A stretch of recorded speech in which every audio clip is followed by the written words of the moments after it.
एक चीज तो हमेशा ध्यान रखना, जो एंड पॉइंट होती है इन पे ही मैक्सिमम या मिनिमम वैल्यू एडजस्ट करे जरूरी नहीं है। मेरे प्यारे बच्चों, जैसे कि आप सब जानते हो, मैं शॉर्ट्स में बोर्ड के पीवाईक्यू और जेई के पीवाईक्यू को आपको करा रहा हूं। ये बोर्ड का पीवाईक्यू है और आपसे पता है एब्सोल्यूट मैक्सिमम और एब्सोल्यूट मिनिमम वैल्यू निकालने के लिए, मतलब मैक्सिमम और मिनिमम वैल्यू निकालने के लिए आपको बोला गया है और फंक्शन आपको दे रखा है 3x की पावर 4 माइनस का 8x क्यूब प्लस का 12x स्क्वायर माइनस का 40x प्लस का 25 और इंटरवल दिया है क्लोज ब्रैकेट 0 से 3 कि 0 से लेकर 3 के बीच में इसकी मैक्सिमम और मिनिमम वैल्यू कहाँ लाई करेगी।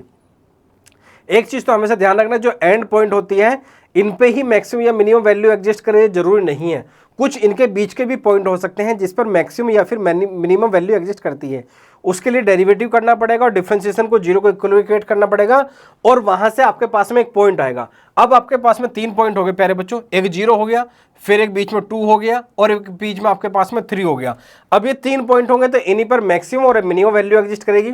अब तीनों को अलग अलग रख कर देखो, एफ ऑफ 0 कितना आ रहा है प्यारे बच्चों 25, एफ ऑफ 2 कितना आ रहा है प्यारे बच्चों माइनस का 39, एफ ऑफ 3 कितना आ रहा है प्यारे बच्चों मेरे पास में 16।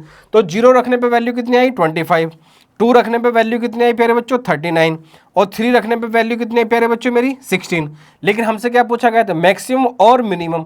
तो मैक्सिमम वैल्यू कितनी प्यारे बच्चों मेरी 25 और मिनिमम वैल्यू कितनी प्यारे बच्चों मेरी 39। तो हमेशा ध्यान रखना, जब भी आपको इंटरवल गिवन हो तो जरूरी नहीं है उन एंड पॉइंट्स पर ही मैं आपकी मैक्सिमम या फिर मिनिमम वैल्यू लाई करती हो। उसके बीच में भी कोई पॉइंट हो सकता है जहां पर आपकी मैक्सिमम या फिर मिनिमम वैल्यू लाई करेगी।